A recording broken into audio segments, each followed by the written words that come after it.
All right, welcome in everybody to another edition of the College Hoop News Podcast. I'm your host, Tony Patelis. This is the weekly recap, which, as you know, we do each Sunday evening. We'll be breaking down this week in college hoops, and tonight with my guest being a bracketologist, we'll be getting to some early bracketology stuff as well. So let me bring him in right now. We're going to be talking to Rocco Miller tonight. You can catch him on Twitter at Rocco Miller8, and also check out his website, bracketeer.org. Rocco, how are you tonight, man? Hey, I'm doing good, Tony. Pleasure to finally have a live conversation. I know we've been chatting for a few seasons now, so it's good to have the call. You too. Thanks for joining tonight. I really appreciate it. So let's get right into it. Kind of a slow week this week, with finals going on and everything, but kind of picked up yesterday. We had a lot of good action. Tonight we're going to start with Oklahoma, Wichita State. Oklahoma picked up a big road win at Wichita State yesterday afternoon, 91-83. Trae Young with just another big-time performance, 29 points, 10 assists. A few weeks ago, we were talking about him maybe being the best freshman in the country. Now I think we could talk about him maybe being the best player in the country. What was your thoughts on yesterday's game, and what do you think about Trae Young so far this season? Yeah, I mean, the guy's tremendous. Not only is he the freshman of the year already, I think he's got some really good competition with Bagley and a few others, but Trae Young, I mean, this guy, I've been saying since like the first week or two when we got to see everybody play a couple times that he was the most fun player to watch in November. And now he's taking it to another level where he's good enough to take his team on his back, make plays happen, get to the rim, hit deep threes. They're going into Wichita State and getting a big win on the road. That's going to be a huge notch on their belt going into conference play. They're in a position now where they've got the near road win at USC. It's basically a road win in LA. They've got the near road win that was also in Oregon, playing Oregon in Oregon, and then this basically true road win at Wichita State, even though that was played downtown. So no matter what happens in Big 12 from here, I think Oklahoma's in this position now where they could probably go 500 in conference and still get a bid. And with as deep as the Big 12 is, there's really not going to be any bad losses per se. And the other thing is Trae Young's making everybody around him better. They got another freshman, Brady Manick, that had a really nice, probably best game of the season so far, hit 5 threes, had 21 points yesterday. And he's just getting all of his teammates involved. And this has been a total 180 from the Oklahoma team last year. So it's been fun to watch already. Definitely, and I think the scary thing, too, is this isn't the best we're going to see. I mean, I think we're going to see a better Oklahoma team, in late January, early February, because, again, they're not the greatest defensive team in the world. They're giving up 80 points a game, so they're definitely going to still have to improve on that end of the floor. But, when you score 90 points a game, I mean, you're going to beat a lot of teams. And we can also maybe see if Christian Doolittle will return. He's been suspended for the first half of the season, so if he comes back, that's another double-digit score that they can add to the mix. So this team's really good. And I think, if Trae Young can play at this level, throughout the season, then, they're an absolute, at-large, dangerous team going into March. Absolutely. Yeah, yesterday, too, I mean, as a team, only 8 turnovers. That's pretty that stands out a lot, especially in a road game. And I know the game wasn't on Wichita's campus, but that was a hostile environment. They had some decent turnout from the Sooner Nation to have some red in the crowd. But it was, you don't see that in college basketball too much, especially with the team that's being led by young guys and have an all-star the freshman to only have 8 turnovers as a team. That really stood out to me. And now Oklahoma's put themselves in a great position to be in the top half of the Big 12. In my book, I mean, it's really hard to say. We're still in December. We're still learning a lot. But I still have Kansas and West Virginia penciled in slightly above Oklahoma. But Oklahoma, has shown enough to where you can believe they might be the team that could potentially finally end Kansas's run if anybody's going to do it. And then, right there in the Big 12, TCU and Texas Tech have looked great. But again, Oklahoma's done it against teams that we know are going to be good. TCU, Texas Tech. They still have to prove themselves a little bit more. So this can be a fun team to follow. Yeah, and you don't see many teams score 90 points on Wichita State, which is a pretty darn good defensive team. So.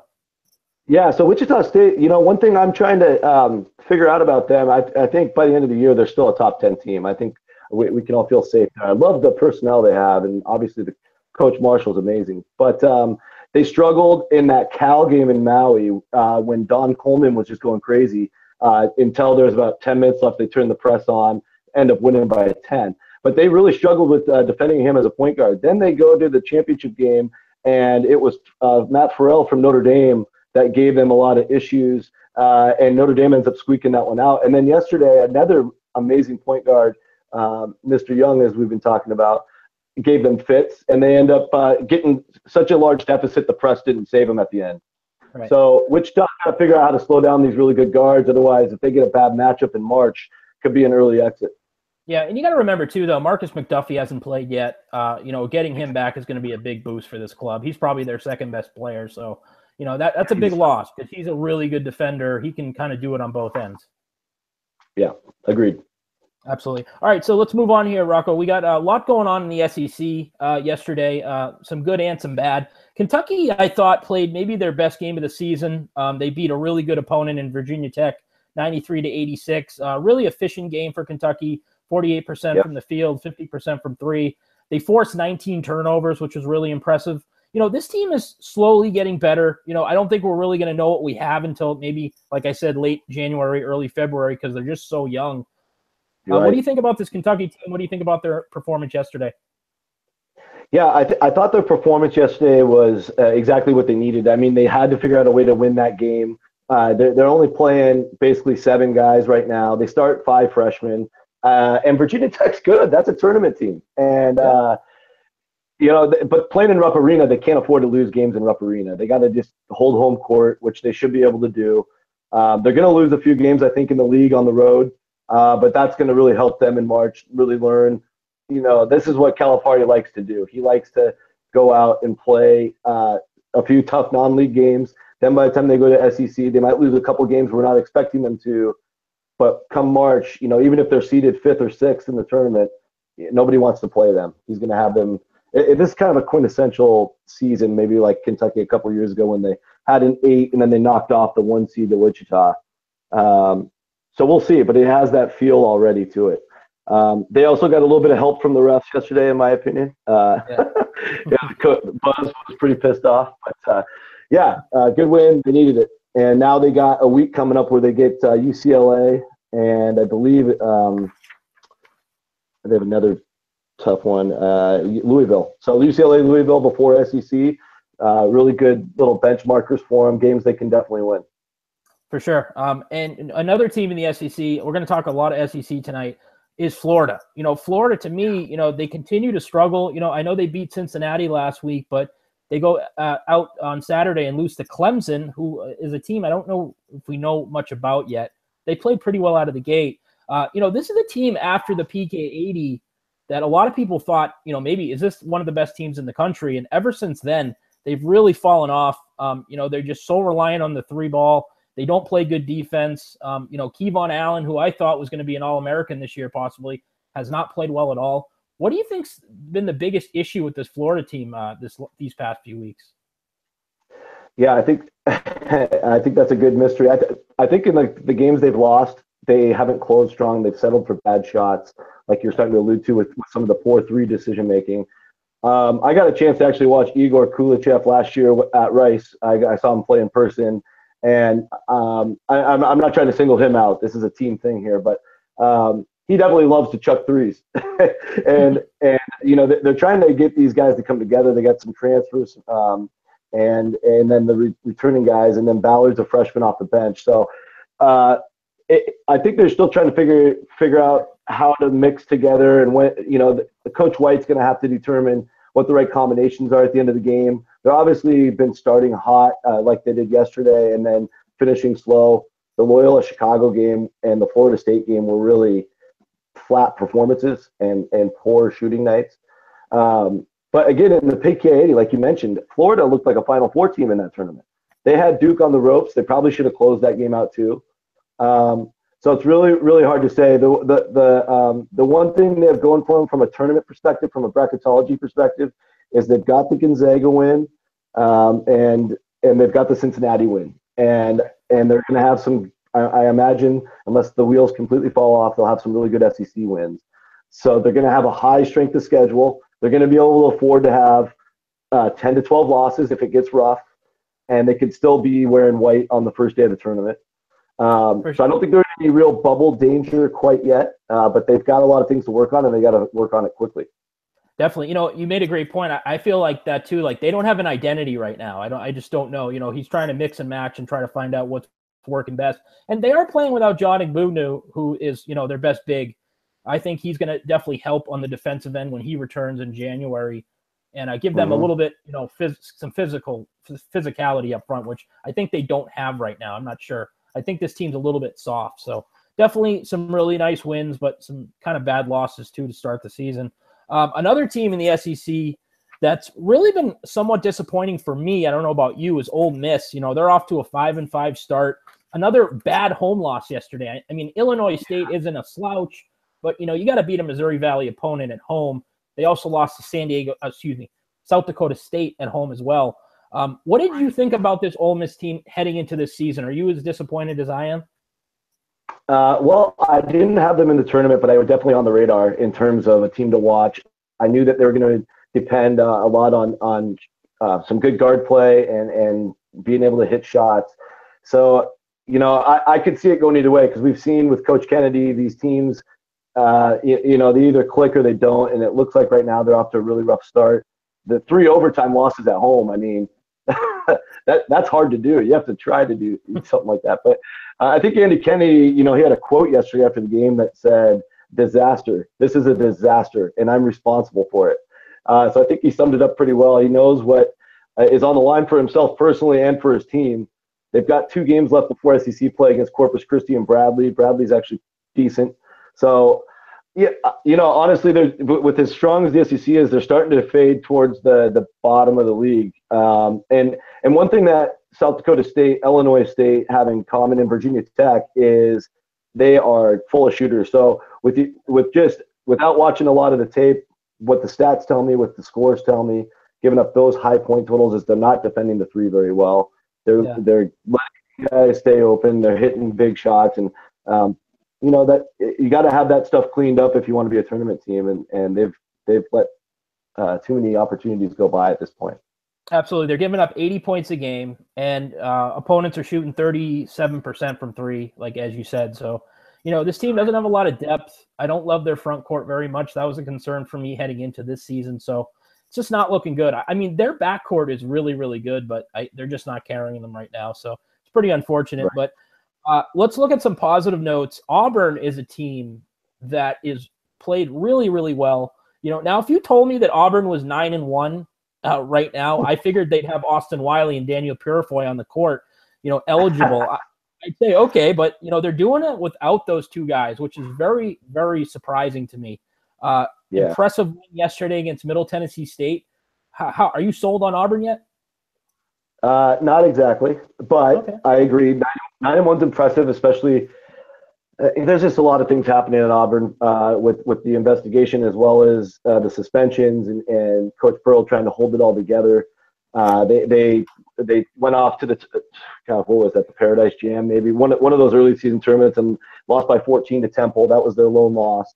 Yesterday, I was expecting Middle Tennessee to seize that opportunity, and Auburn actually took it to them early, held on for a 6-point win.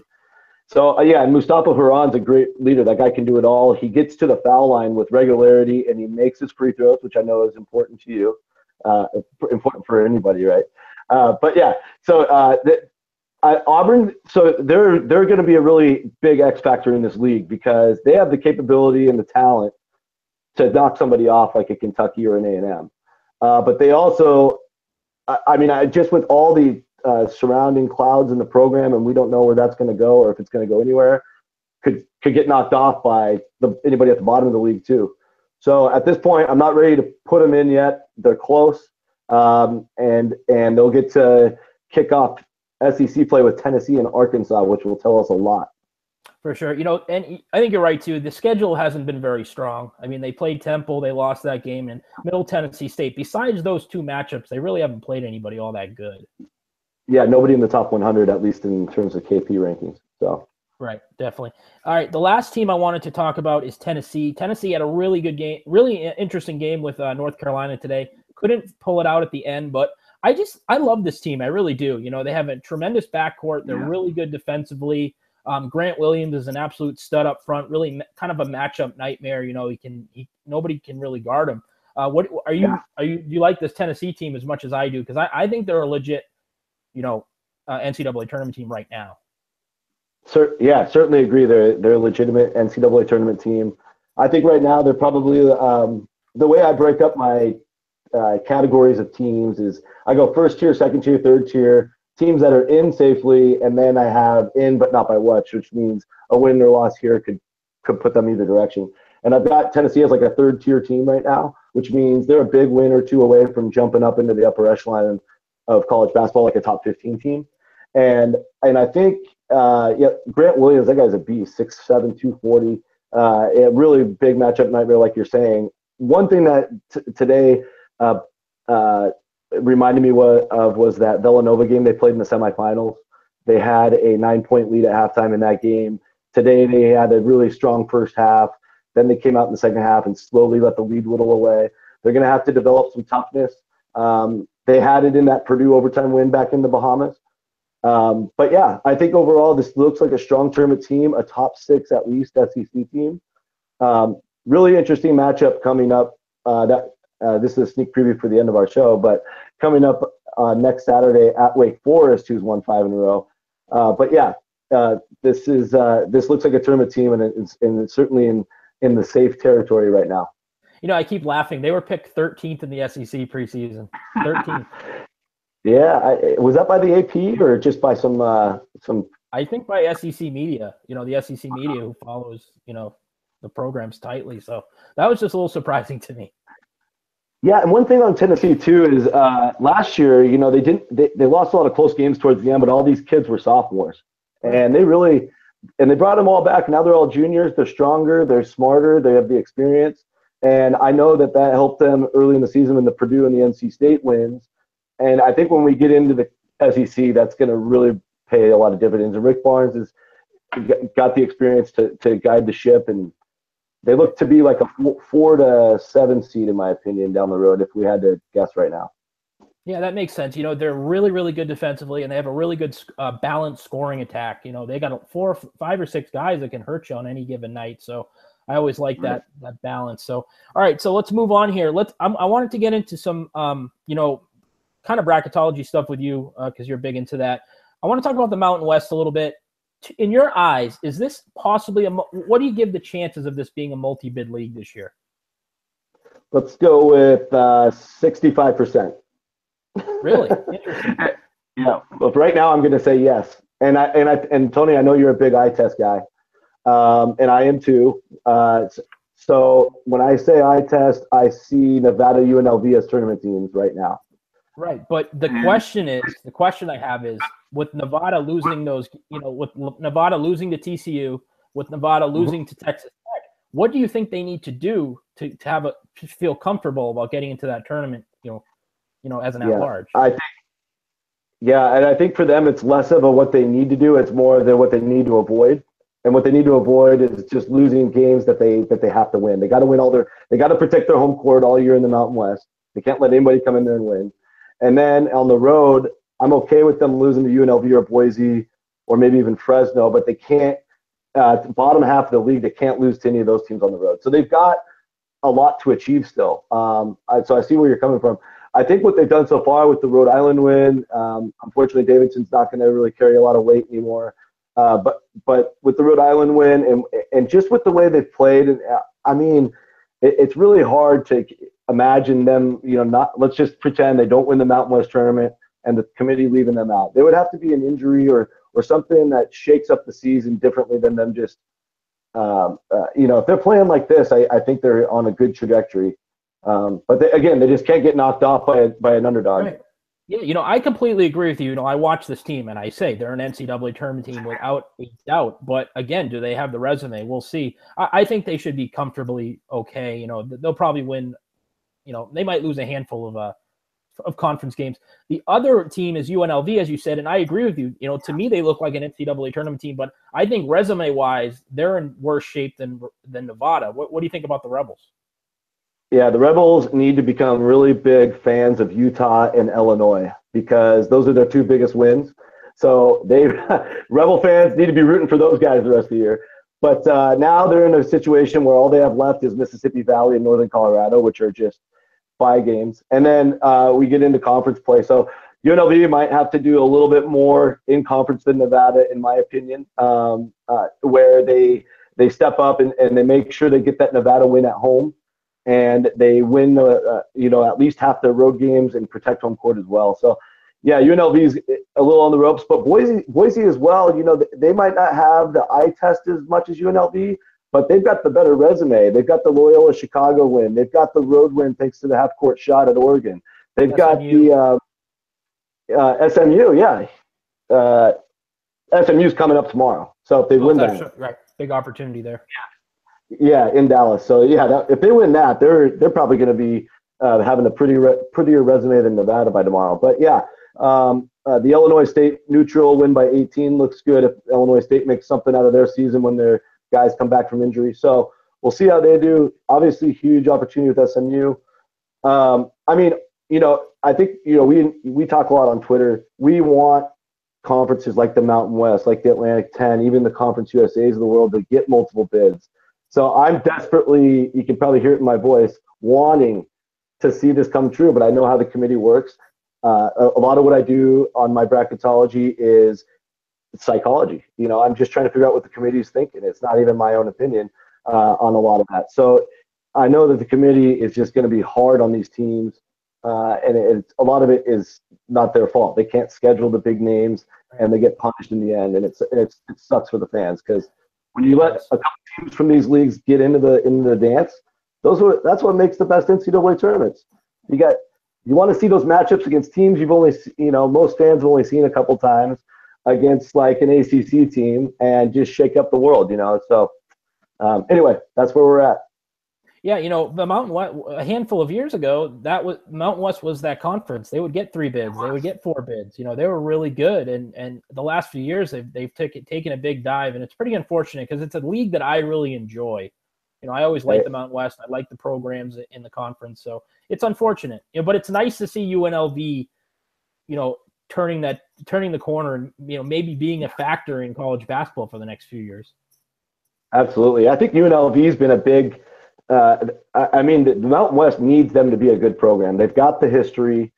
They made a little surge in the early 2010 decade, and now they obviously went through some problems, and now they've got big time Brandon McCoy there for at least this year. Hopefully that can, he'll be gone after this year, but that will hopefully get them the ball rolling with more recruits, and hopefully Marvin Menzies sticks around for a couple of years. Yeah, hopefully Eric Musselman sticks around as well, because he's done a tremendous job with the Valley. Yeah, he loves it there. I think he wants to turn it into like a Gonzaga, but who knows? He hasn't been around 20 years like Mark Few, so look, you got to take it for what it's worth when it comes out of his mouth. Absolutely. All right, so moving on here, Rocco. So the next conference I'm going to talk about is the Atlantic 10, and this conference I think is not in great shape. To me, the more and more I think about it, I feel confident that this might be a 1-bid league. What is the chances, as you as a bracketologist, think that they could get 2 in this tournament this year? At least 2. Well, I don't see them getting more. Yeah. No, I'm with you. So they do have a decent chance, only because I think Rhode Island's a tournament team, with or without the conference tournament.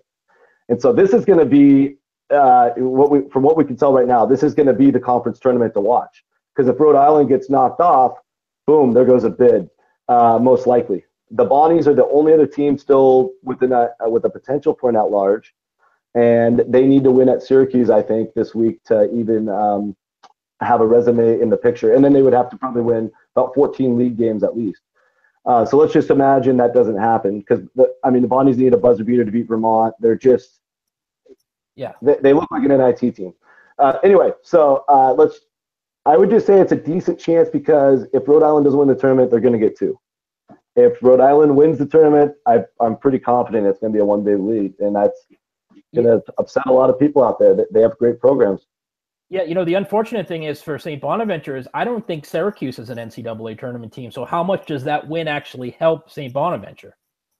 Yeah, we're going to find out in ACC play. Again, you know how the non-league works. You either knock somebody off or you lose to them. Either way, you're their biggest fan the rest of the year. So after that, Exactly. after that Bonnie's Q's game, I mean, the Bonnie fans are going to have to root for the Q's the rest of the year. Yeah, VCU. The thing that's hurt this conference this year is VCU and Dayton, who I think are the two premier programs in this conference. They're just not good, very good. And VCU had an excellent non-conference schedule, but they pretty much lost every matchup. Yeah, in the whole conference been a perfect storm of a few different issues. So VCU and Dayton, they had coaching changes, and now they got a lot of turnover personnel wise.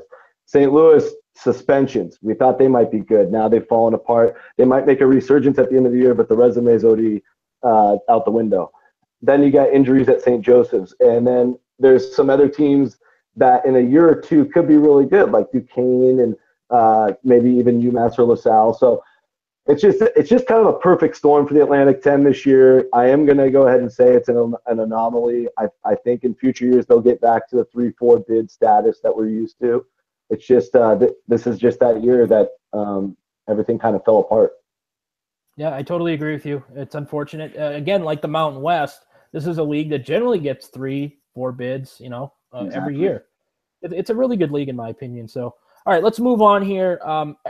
The Pac-12, another league that's been very underwhelming. Luckily, Arizona State has been maybe the surprise of college basketball this year. Bobby Hurley, I'm thinking about Rhode Island. Bobby Hurley is doing a great job with this team. I thought this team would definitely be improved, maybe be like a bubble team. What did you think about Arizona State heading into this season?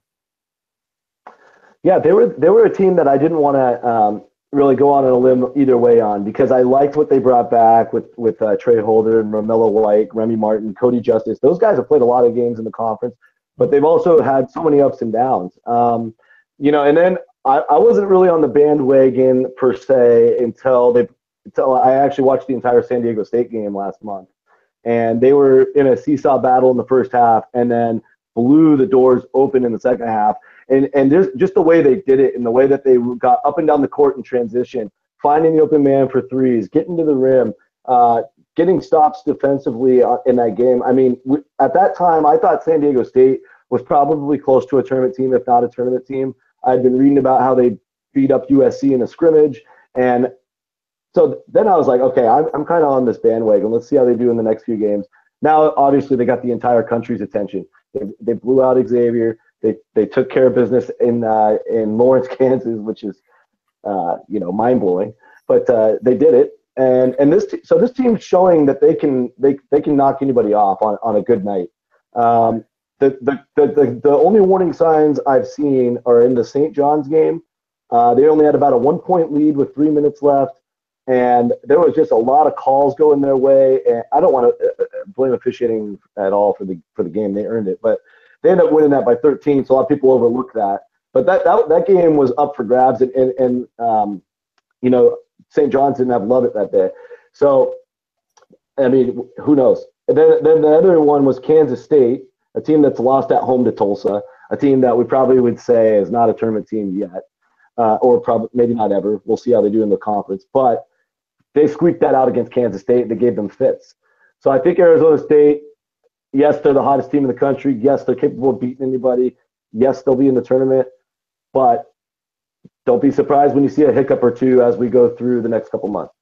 Well, they were just absolutely atrocious on defense last year, and this year they're better. They're not a perfect team, but they're better. They're much better. So if they can continue to get better on that end of the floor, they're going to be really tough to beat. They generally have 4 guys on the floor that can kill you. They got Holder and Justice. All these guys can knock down perimeter shots. It's hard to guard. They're just so hard to guard. So hard to guard. All the guys they have on the perimeter that can just kill you. Holder, Evans, Justice, all those guys you mentioned. Remy Martin's playing really well. So very exciting. Yeah. So at the top of this league, I think you'll agree with me. Arizona State are the 2 best teams right now. Right now. Is USC still the 3rd best team in your opinion with the way they're playing? I don't know, man. It's just hard because the whole league is just you kind of start getting a stomach ache when you start looking at each team just on an individual basis. There's stomach aches all over the place. But USC, they've got the talent on paper, but there's just something that happens when when the lights turn on and the game actually starts. They're not hitting on all cylinders, which could be, you could look at that as a bad thing because they've lost some games and they've they kind of got embarrassed at home against A&M, and then they went out to SMU and got routed out there too. But if Andy Enfield can get that thing clicking and maybe Melton comes back, we'll see. They can certainly surge back into the top 2 or 3. Even right now, they're probably 5 or 6. And even that is hard to say because the middle of the league is just so mushy.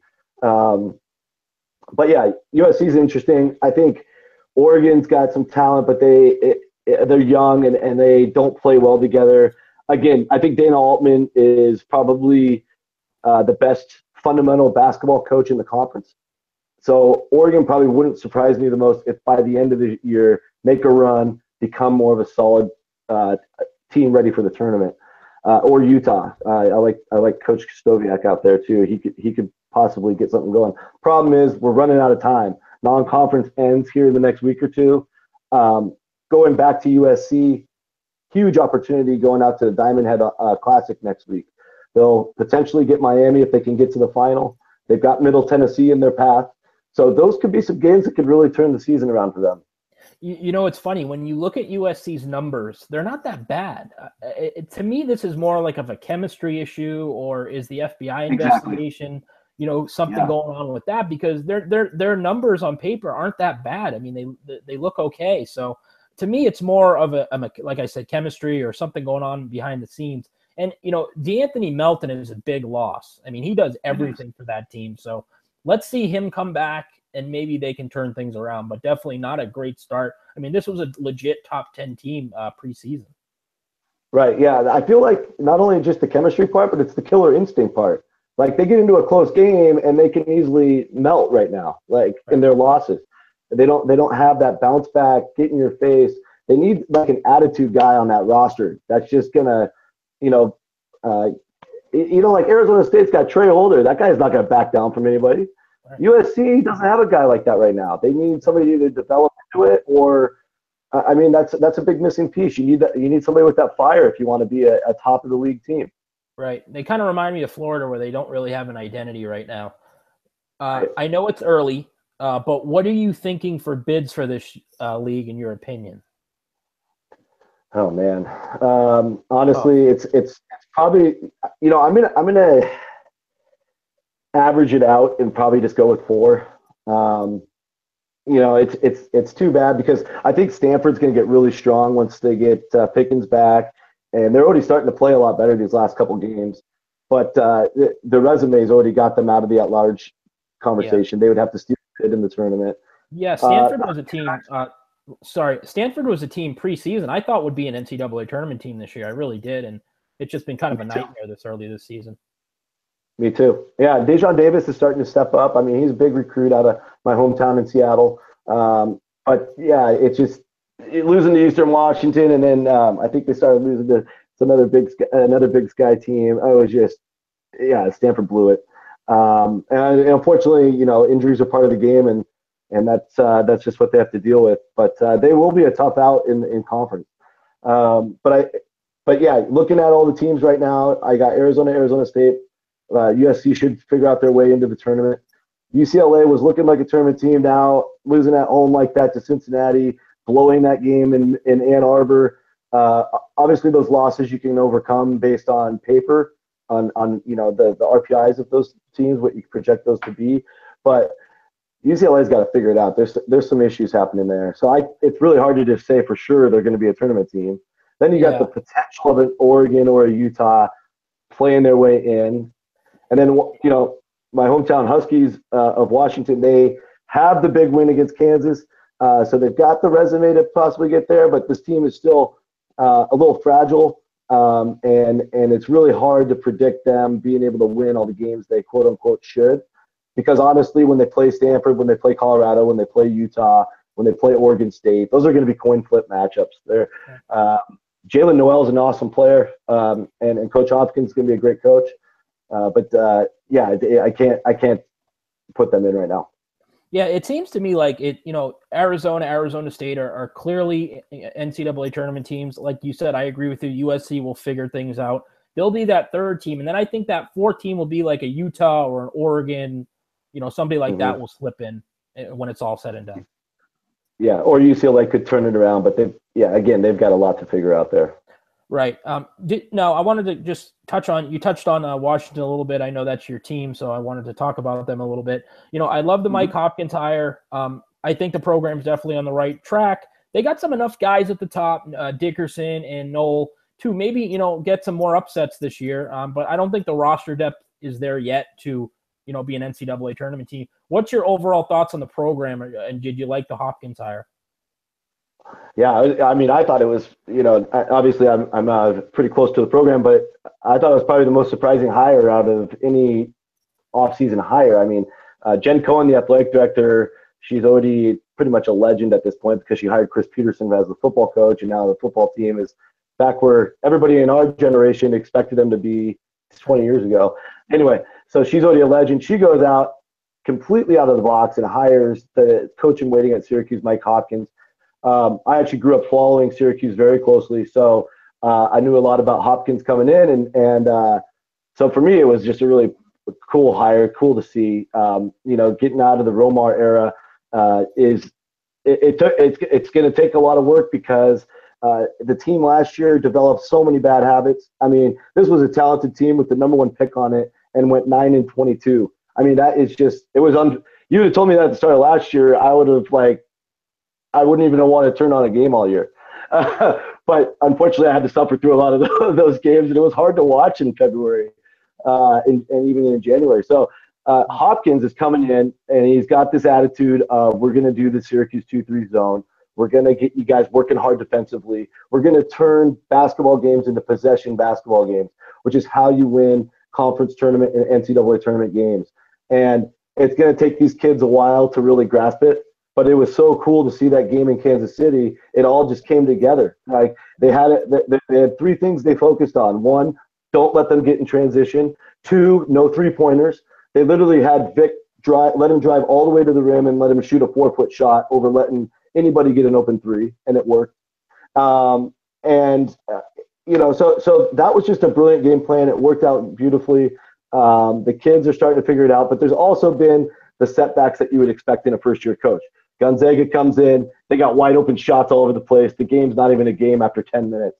Virginia Tech game in Madison Square Garden was just disgusting, from our perspective. No offense to Hokies. But they shoot 9 for 10 three-pointers to start the game. It's over before it even started. Even in the exhibition season, they played a little school out of Kirkland, Washington called St. Martin's College. And then this guy, Jesse Chavez, who's played community college basketball last year, comes in and lights up the Huskies for 38, makes 9 threes, and we're like, oh, great, this is going to be a long year. So anyway, there's going to be some nights where we're all going to shake our head and be like, what the heck's going on? And then there's going to be some pleasant surprises like we saw in Kansas City. Yeah, they're a young team. They're learning. They're terrible defensively. They're giving up 80 a game. So, but again, they have enough talent at the top to compete with some teams and maybe draw some upsets late in conference play, possibly against the top of the conference. So, all right, well, let's move on here. So a little bit mid-major talk. We're almost done here. What are the chances, in your opinion, does the Missouri Valley have a shot at 2 bids, or maybe Conference USA? Because I know Conference USA, Western Kentucky has some really nice wins on their resume. Yeah. Middle Tennessee State possibly has a couple, and also some more opportunities. What do you think about these two conferences and the possibilities of maybe multiple bids? Yeah, so I'm going to say Missouri Valley, yes, has a chance. Northern Iowa's got 3 really solid wins, 2 out there in the Bahamas. When they, who was it? Anyway, they had the UNLV win at home, which made it a 3rd. And then Loyola Chicago out of the Missouri Valley has the huge win at Florida. But they also, just tanked in Milwaukee on yesterday, 17-point loss. Who the heck are these Ramblers? We're trying to figure that out. I think Northern Iowa, another opportunity this week against Xavier. That's one of the games of the week coming later. They look like the tournament team. If they don't fall apart in league, much kind of like we talked about with Nevada and UNLV, they look like they're in. And so, Yeah. if they get to Arch Madness and they don't cut down the nets in St. Louis, somebody else wins that, like a Loyola or a Missouri State or one of those, we're looking at a two-big league. Yeah, Northern Iowa, as you said, they have wins over UNLV, SMU, and NC State. So, that UNLV and SMU could definitely help them. Yeah, NC State really hurt their profile yesterday. But you never know. NC State, they've got good players. They could get some big ACC wins. I still think that Northern Iowa win will carry water. Part of the new formula this year for at-large selection is this top 75 and the next 75 model. So NC State stays in that top 75 or works their way in if they're not in yet. I'm not really crunching those numbers yet because we don't have enough data yet. Then Northern Iowa's got 3 of those, and if Missouri State right now on Ken Palm's formula and Loyola Chicago are really close to top 75. So hopefully, Missouri Valley's been really intriguing because the bottom of the league's been better than we thought. Like Bradley's going out and getting wins. Evansville's going out and getting wins. Even Southern Illinois. So everybody's kind of inside the top 200. So they're not going to go out and take that terrible loss that just screws up the profile, as far as what we can tell so far. So I like the Valley's chances a lot based on all of that. And we go over to Conference USA. I'm a little less optimistic, only because Western Kentucky, the team with the big wins. I know they beat Purdue out in the Bahamas, SMU and SMU. Those are awesome wins, but they've got the loss against Ohio. They've got they've got 4 total losses at this point. They're probably going to lose 3 or 4, maybe more in league. Just based on recent NCAA tournament selection, they're in deep trouble. Now, is this new top 75, next 75 formula going to help them? It was designed to help teams like a Monmouth a couple of years ago work their way into the tournament for getting those big wins. Western Kentucky could be the perfect example for this to see if it actually works. But they still got to win about 14 league games. In your opinion, Rocco, because you're a bracketology guy, I always like to ask you, why can't the committee just, go with something and go with it? They seem like every year it's something new and they're always changing their minds and it's some new, now road wins are important. Now this is important. Why can't they just figure out a formula and go with it? It's never going to be perfect. The process is never going to be perfect. We all know that. But why can't they figure something out and just run with it? Because it seems like every year we hear something new from them. Yeah, that's true. And the other aspect to it as well is the committee members change every year. So, you get all these different people in a room. They're just trying to pick up what was left over and start fresh. And then you got the new principles that get rolled out every year. I agree with you. I think they're just as confused as we are. And I think part of that is they don't have anything to stand on. So they're going out and they're getting feedback from everybody. So we're at this point right now where all the mid-major conferences are complaining, and they need a formula that's going to get more of their teams in. Because right now they're getting killed in recruiting, they're getting killed in transfers, and they're getting killed in money because if you only send one team to the tournament, you get a lot less money than a league that gets 4 teams in the tournament. It's all based on how many units you get, and that's on how many tournament games you play. So when the pendulum swings this way, then they got to revise the rules. Then when the pendulum swings the other way and we got too many mid-majors, the big conferences really put the force on them to make some changes. So, honestly, there's no way I can foresee this ever being a standardized thing. And then you got the people trying to make the bracket 96 teams. You just got a lot of things to manage. And I think, with the FBI investigation, they put a committee together to try to redo the rules of college basketball, possibly get rid of one and done. Fingers crossed on my end that they do get rid of that. But the problem is they bring in all these people that are NCAA people already, and we're not going to see any major change. We got to get basketball people that don't have affiliations to all the money and all the revenue and the TV deals, and I think that's just too much wishful thinking. I don't think we're going to get there. Are you for or against expanding the tournament? I'm against. I think that they're at a good number right now. Me too. I'm against it, and I think the main reason why is you gotta going to the NCAA tournament is a reward for a really good season. So if you start expanding to 96, we're just starting to take basically the whole NIT with it, and NIT teams are NIT teams for a reason. And the way that they do the selection committee with those all the numbers and the RPI, all they're going to be doing is bringing in more of the power conference teams anyway. We don't need to see that. We need to see more 15-loss Vanderbilt teams in the tournament. You're right. And I just wish they could somehow just simplify it, because in the long run, I think a lot of the picks are common sense anyways. So I feel like you need to just find a formula, a simple formula, go with it, because most of the teams you're picking are pretty much, who should be a tournament team and who shouldn't. It's really that last bunch, those bubble teams, those last 4 in, or that group is where you really need to bring in the analytics and figure things out. But yeah, definitely always a fun topic to talk about, because there's so many different opinions. Everybody's got a different opinion on how to make the thing right, and it's just crazy. So, all right, last thing. Go ahead. I love it right now. No, I was just going to say I love it right now myself. So I think we're good. I mean, it's really exciting to look forward to. You get a little taste in the first 4, and then we're rocking and rolling on Thursday. So, I mean, I'm totally cool with it. And obviously it works. Look at all the billions of dollars coming in for every March Madness broadcast. Yeah. All right, so last topic tonight. I wanted to ask your opinion right now. In your opinion, what is the best conference in college basketball? In my opinion, you could ask 3 or 4 people. I think you might get 3 or 4 answers, honestly.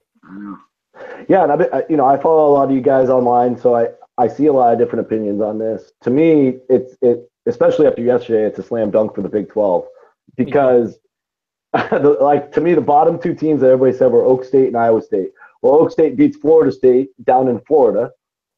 And Iowa State beats Northern Iowa, who we're talking about as a tournament team, by double digits. We already know about the rest of the league for the most part. They've already started to prove themselves. This league, there's really going to be no bad losses going forward.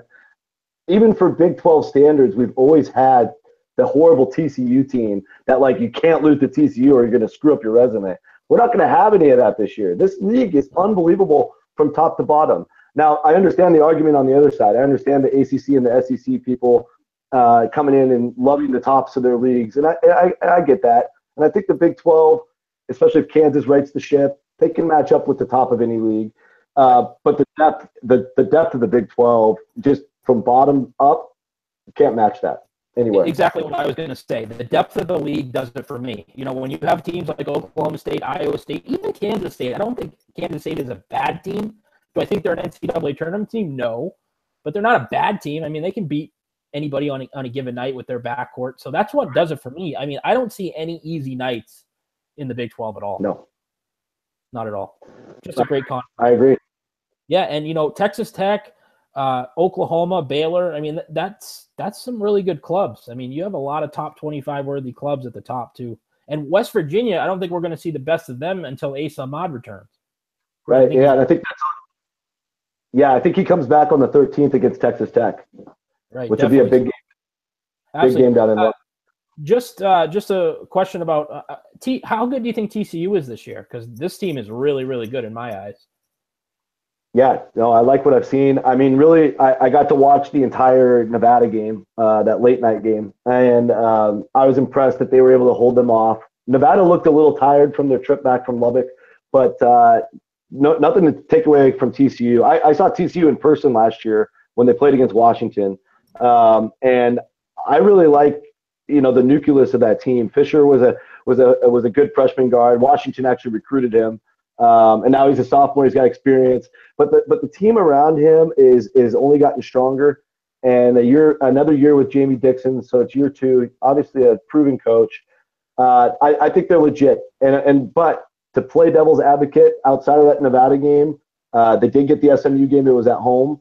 They still haven't done anything in a true road environment. They haven't played a true road game yet. And you find out a lot about a team in a true road setting. So I always leave a little bit of room in the glass anytime a team hasn't played a true road game. Right.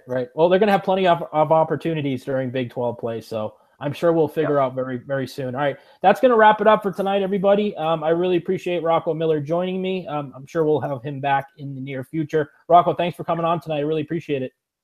Yeah, it was a pleasure, man. Good talking. All right. You too. And also check out Rocco on Twitter at RoccoMiller8, and also his website, bracketeer.org. A lot of good bracketology stuff, which we'll be picking up as the season goes along here. All right, so we'll be back next week for another recap. I'm Tony Patelis, and this is the College Hoop News Podcast. Thanks for listening.